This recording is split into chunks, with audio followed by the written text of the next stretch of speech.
Hello, my name is Summer Selby, and I will be presenting my case, Assessment and Eval of Nicholas.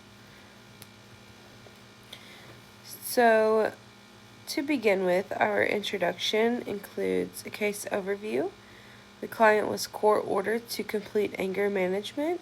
The presenting issue includes domestic violence, alcohol misuse, emotional regulation, dysregulation, and focus, understanding his background, risk factors, and treatment approach. So, what is a culturally responsive intervention? The definition includes intervention adapted to the culture, value, and lived experience of a specific population. The core elements include language and communication style, recognition of cultural values and norms, inclusion of population-specific stressors such as migration, trauma, and masculinity. Adapted curriculum to improve engagement and outcomes. So just a question for you to think of. Why do some BIPs fail if they ignore culture/trauma?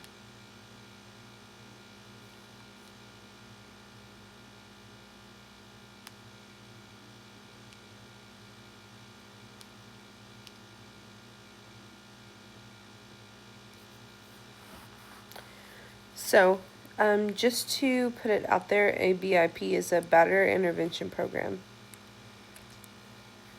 Population of interest. This will be men in court-ordered domestic violence and anger management programs, often co-occurring trauma, substance use, and learned aggression. Cultural norms around masculinity and emotional expression influence engagement and outcomes. So there are some concerns that are faced by this population, not everybody, but a good majority. They may feel shame or fear of being labeled as abusers. They may be limited access to trauma-informed and culturally competent providers. They may go through family separation, financial instability, and legal consequences. They may also have faced intergenerational trauma and learned patterns of violence. So in this case study, we have Nicholas. He was court-ordered 3 months into an anger management program after a domestic violence incident with his wife.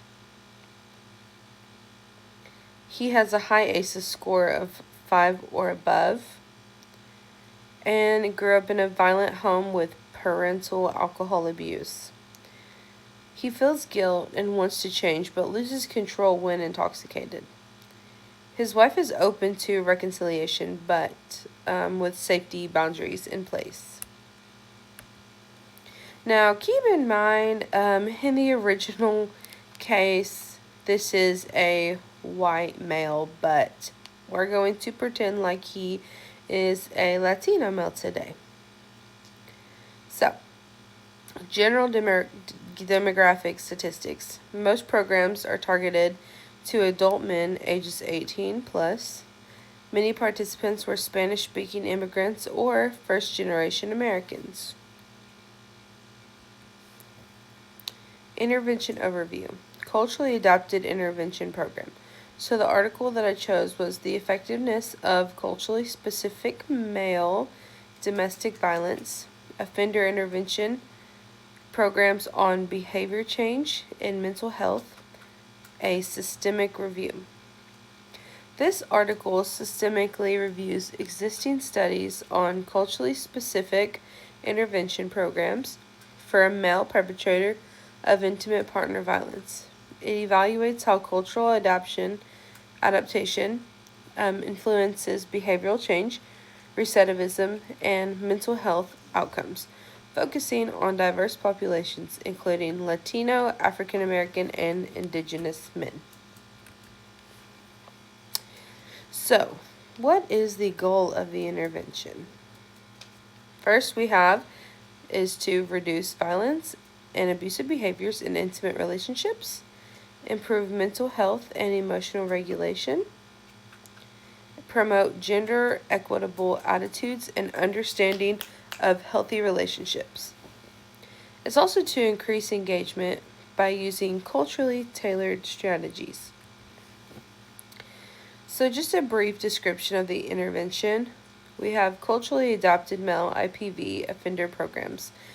IPV stands for Intimate Partner Violence.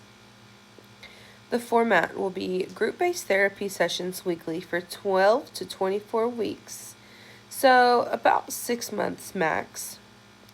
The content will be cognitive behavioral strategies to manage anger and conflict. It'll also include anger on IPV and legal consequences, exploration of cultural norms related to masculinity and family roles, and the use of culturally relevant examples and metaphors. So, how is it culturally responsive? The sessions delivered in participants' preferred language. Facilitators will be trained in cultural competence and Latino family dynamics.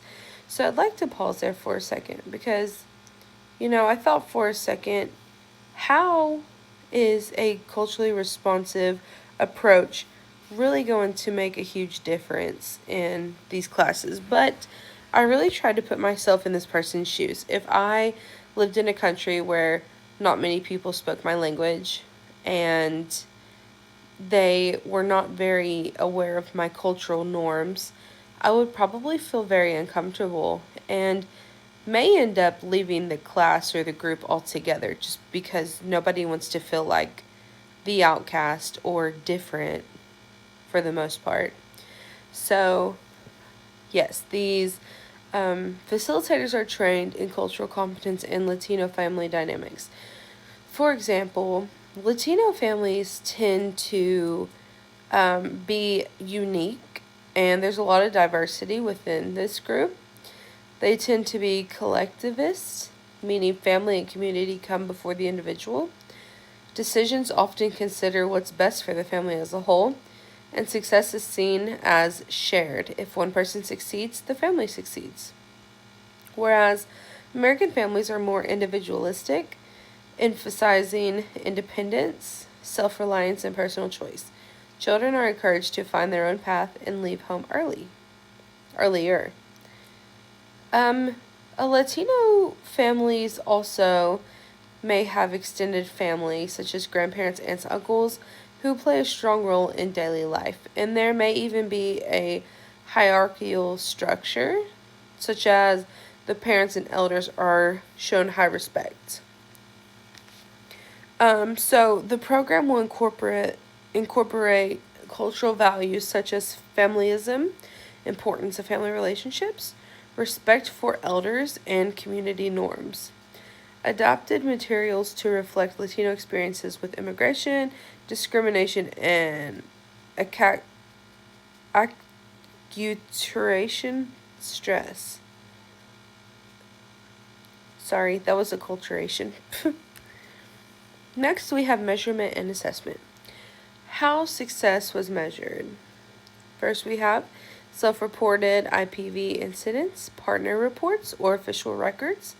We have mental health, a standardized scale such as STAXI-2, State Trait Anger Expression Inventory, and the SEL-90-R Symptom Checklist 90. And then we have attitude change, gender role attitude questionnaire. Validation for cultural group. Some scales can be transited and back translated for Spanish speakers. So the outcomes or findings of this study. First, we have behavior change, a reduced intimate partner violence reports, incident reports in 6 out of 10 students in the review. Mental health, we have improvements in anger management and anxiety. We have gender attitudes, some shifts toward more gender equitable attitudes, though results varied. And then overall, culturally adapted programs show promise in improving engagement and outcomes. So at the end of the day, what we want to see is improvement. We want to see progress, even if it's just a little bit.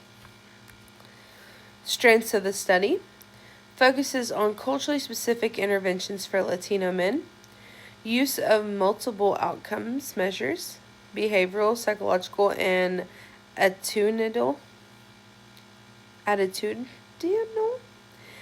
systemic review methodology identifies best practices for culturally adaptation. The weakness of the study includes a small number of the studies, and they're mostly North Americans. Heterogeneous study of designs, pre/post, cases series, few RTCs. High reliance on self-reporting, which is a risk of bias. Limited validation of measures for Latino cultural context. And we have short follow-up periods. So this means that there was a brief amount of time between when an intervention, treatment, or event happens and when researchers or practitioners check back in to measure outcomes or progress. So in other words, it's how soon after something happens that you follow up to see the results.